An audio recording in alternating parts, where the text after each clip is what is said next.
Hello नमस्कार, कैसे हैं आप सब लोग। मेरा नाम है राज राजौरी और स्वागत है आपका एक बार फिर सीएस एकेडमी के एक और नई वीडियो में।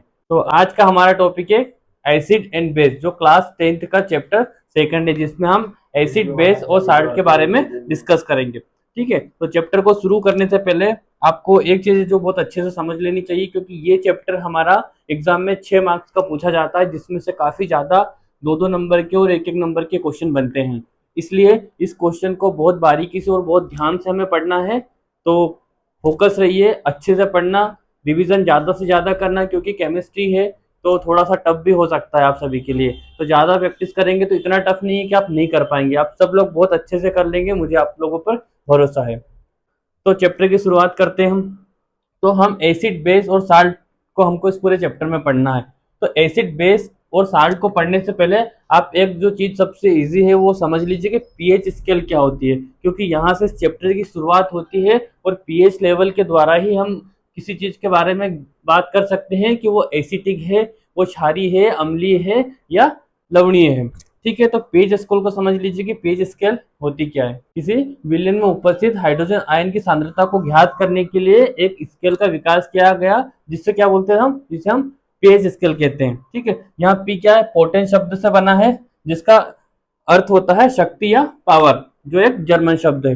तो पेज स्केल में होता क्या है, तो पेज स्केल 0 से 14 अंकों वाली एक ऐसी स्केल होती है जिसमें क्रम से नंबर दिया होता है। ठीक है, मैं आपको बना के बता देता हूँ। तो ये क्या है, ये हमारी पीएच स्केल है। ये क्या है, ये हमारी पीएच स्केल है, जिसमें 7 से लेकर 14 तक अंक दिए गए हैं। ठीक है, 7 पे हमारा उदासीन रहेगा विलियन। जिस विलियन का पीएच 7 से कम होगा वो अम्लीय होगा, और जिस विलियन का पीएच 7 से अधिक होगा वो क्षारीय होगा।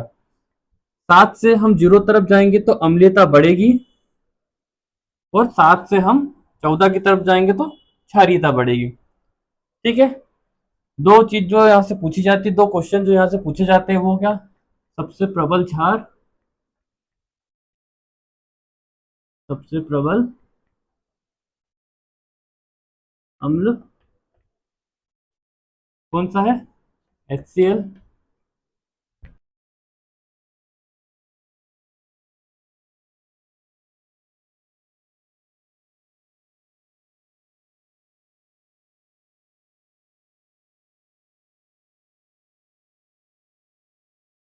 ठीक है, आगे बढ़ते हैं। पीएच लेवल को समझने के लिए, किसी विलेन में पीएच को समझने के लिए हमने क्या लिया, एक विलेन लिया, एक सॉल्यूशन लिया। ठीक है, क्या बोल रहा है डेफिनेशन, किसी विलेन में उपस्थित हाइड्रोनियम आयन की सांद्रता जितनी अधिक होगी उसका पीएच उतना कम होगा। ठीक है, आया समझ में। एक बार और पढ़ो, किसी विलेन में उपस्थित हाइड्रोनियम आयन की सांद्रता जितनी अधिक होगी उसका पीएच उतना कम होगा। कैसे, मान लो हमारे पास कोई विलियन है, हमारे पास ये विलियन है जिसका पीएच कितना है, जिसका पीएच है 7। कितना है, 7। तो ये क्या है, हमने पढ़ा कि जिस विलियन का पीएच मान 7 होता है वो क्या होता है, वो क्या होता है, वो होता है उदासीन। और ऐसा कौन सा विलियन है जिसका पीएच 7 होता है, वो होता है जल। जिसका पीएच 7 होता है ये क्या होता है, उदासीन। अब 7 से हम 0 की तरफ जाएंगे तो हाइड्रोजन आयन की सांद्रता क्या होगी, बढ़ती जाएगी, जैसे बढ़ती जाएगी। जैसे ये हमारे पास 7 है, ये क्या हो गया, 6, 5, 4, 3, 2, 1 और 0। तो 7 से हम 0 की तरफ जा रहे हैं तो क्या हो रहा है, हमारे पास हाइड्रोनियम आयन की सांद्रता बढ़ती जा रही है। तो जिस विलयन में उपस्थित हाइड्रोनियम आयन की सांद्रता जितनी अधिक होगी उसका पीएच मान क्या होगा, उसका पीएच उतना कम होगा।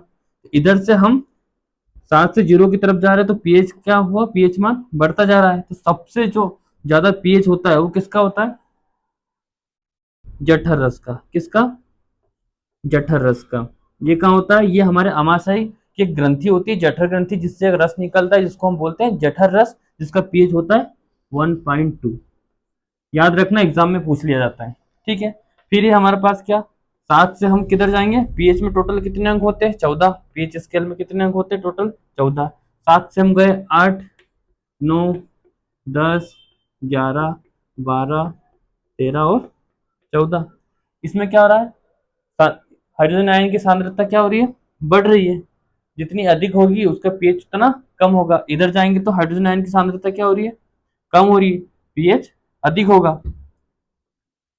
14 तरफ आए तो सबसे ज्यादा जो क्षारीय होता है वो क्या होता है, NaOH, सोडियम हाइड्रोक्साइड।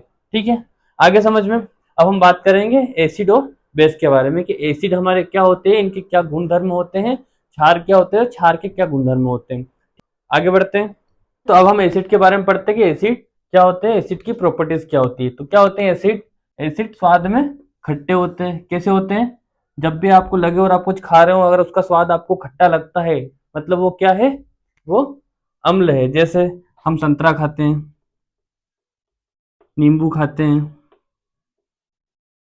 नींबू खाते हैं, इमली खाते हैं, टमाटर खाते हैं, तो इनका सबका टेस्ट हमें कैसा लगता है, खट्टा लगता है, क्योंकि इनकी प्रॉपर्टी कैसी होती है, एसिडिक होती है। ओके।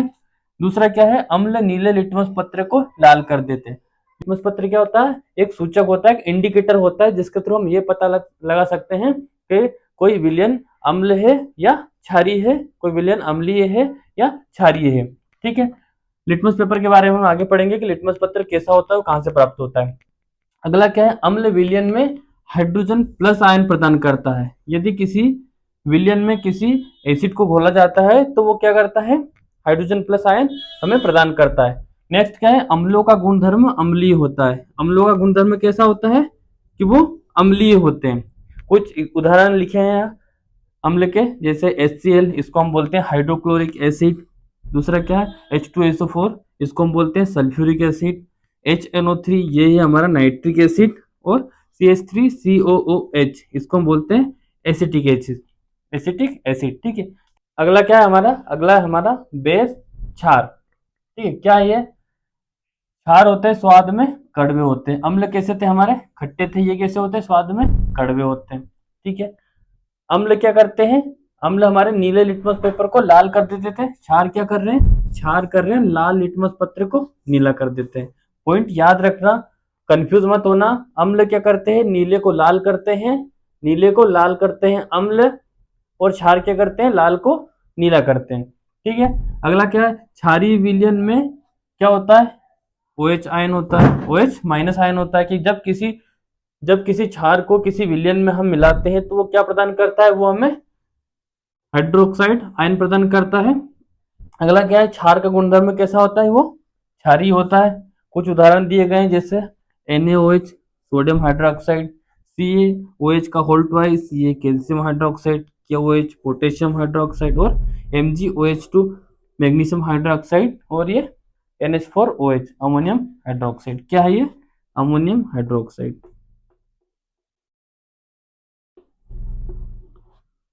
अमोनियम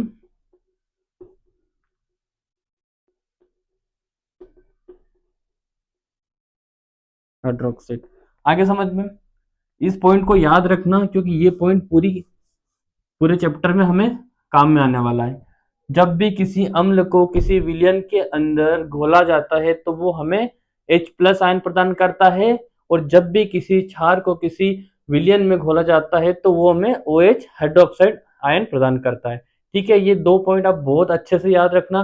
सबसे प्रबल जो अम्ल है हमारे पास वो है HCl हाइड्रोक्लोरिक एसिड, और सबसे प्रबल जो क्षार होता है वो होता है NaOH सोडियम हाइड्रोक्साइड। आगे बढ़ते हैं, हमारे पास कुछ प्राकृतिक एसिड, कुछ प्राकृतिक अम्ल है जिनसे हम भली भांति परिचित है, जिन्हें हम हमारी रोजमर्रा की जिंदगी में हम देखते आ रहे हैं। जैसे कौन कौन से प्राकृतिक अम्ल हमारे पास, एक है सिरका, जिसको हम जानते हैं क्या होता है, ये विनेगर होता है। इस विनेगर में कौन सा अम्ल पाया जाता है, विनेगर के अंदर होता है एसिटिक एसिड। क्या होता है, एसिटिक एसिड। दूसरा क्या है, संतरा, ऑरेंज के अंदर कौन सा होता है, सिट्रिक एसिड। ठीक है, और क्या होता है, एक ही हमारे पास नींबू, लेमन, जिसके अंदर भी क्या होता है, सिट्रिक एसिड। तो ये दो तो आपको बहुत अच्छे से याद हो जाएंगे। ठीक है, सिरका हम पढ़ ले, सिरके के अंदर है एसिटिक एसिड। इमली, इसको हम क्या बोलते हैं, टेमरिंग। क्या बोलते हैं, टेमरिंग बोलते हैं। इसके अंदर होता है टार्ट्रिक एसिड। कौन सा, टार्ट्रिक एसिड। याद रखना, TA। ठीक है, टेमेरिक टार्ट्रिक एसिड, टी से याद रख लेना, टेमेरिक टार्ट्रिक एसिड। टमाटर, टोमेटो, टोमेटो के अंदर क्या होता है, इसमें O, tomato O, oxalic acid. क्या याद रखेंगे, ऑक्जेलिक एसिड।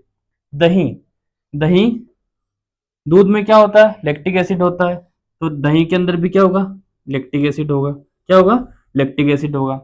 दूसरा होता है चींटी का डंक, जो चींटी होती है उनके अंदर क्या होता है, मेथनोइक एसिड होता है।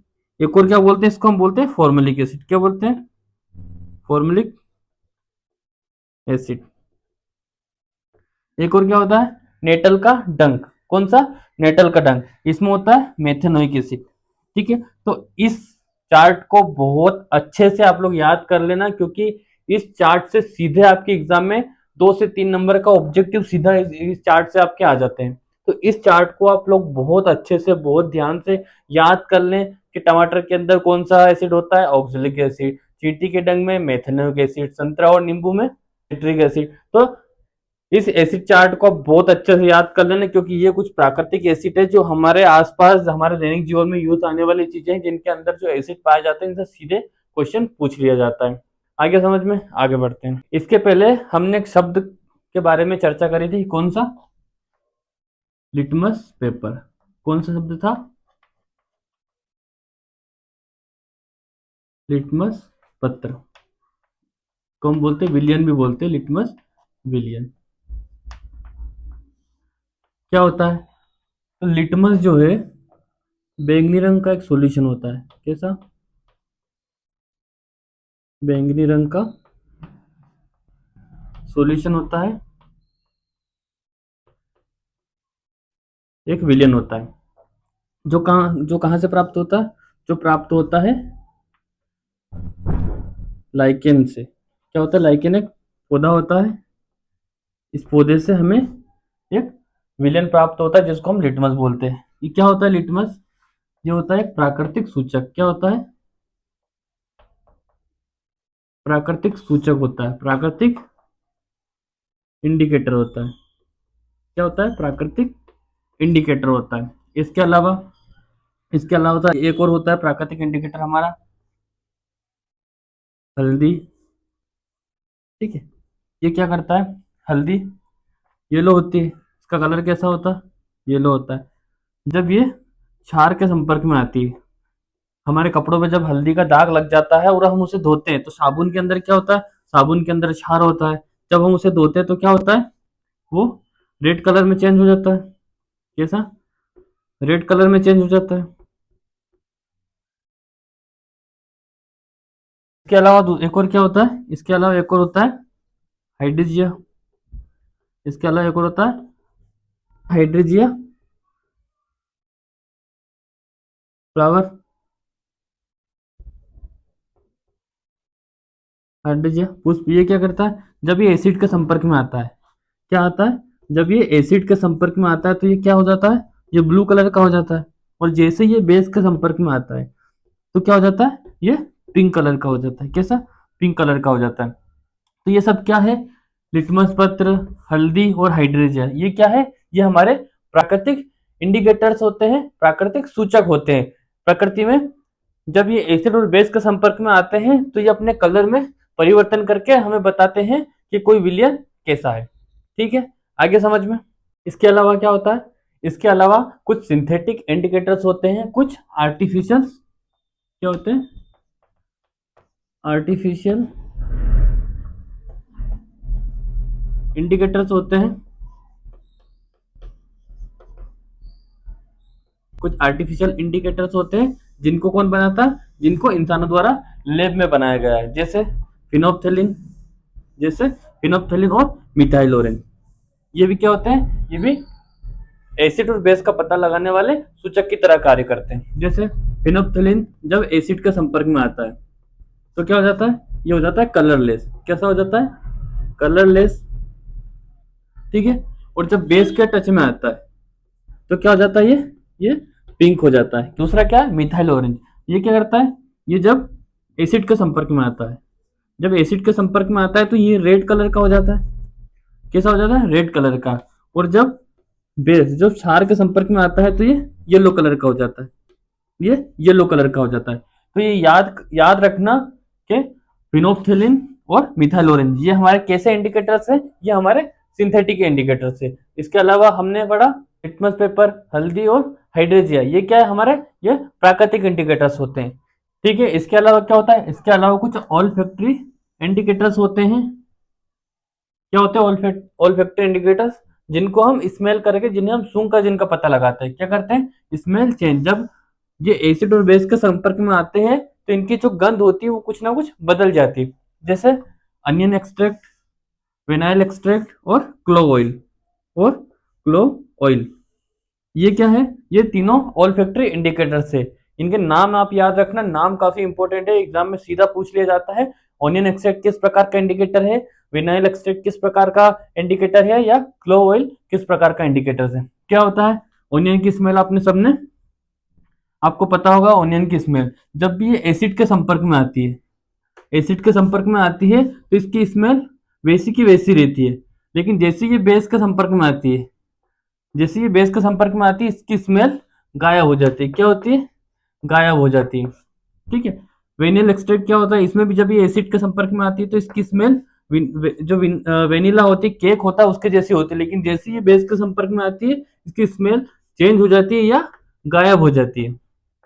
ठीक है, थर्ड क्या है, क्लोव ऑयल, ये भी सबके घरों में किचन में मिल जाता है। ये भी क्या होता है, जब एसिड के संपर्क में आता है, एसिड के संपर्क में जब आता है तो इसकी स्मेल बनी रहती है, लेकिन जैसे ये बेस के संपर्क में आता है, जैसे ये बेस के संपर्क में आता है तो इसकी जो गंध होती है वो क्या होती है, वो गायब हो जाती है। तो ये कुछ तीन प्रकार के हमारे इंडिकेटर्स थे, प्राकृतिक इंडिकेटर्स, सिंथेटिक इंडिकेटर्स जो हमारे द्वारा बनाए गए होते हैं, जिन्हें हम आर्टिफिशियल इंडिकेटर्स कहते हैं, प्राकृतिक जो जिसे हम कृत्रिम सूचक बोलते हैं, और थर्ड होते हैं हमारे ऑल्फैक्टिव इंडिकेटर्स, जिसे हम स्मेल करके, जिससे स्मेल के द्वारा हम इनका पता लगाते हैं। तो ये तीनों प्रकार के इंडिकेटर्स आपके एग्जाम के लिए बहुत ज्यादा इंपॉर्टेंट है, इसलिए इनका नाम आपको बहुत अच्छे से याद होने चाहिए। ठीक है,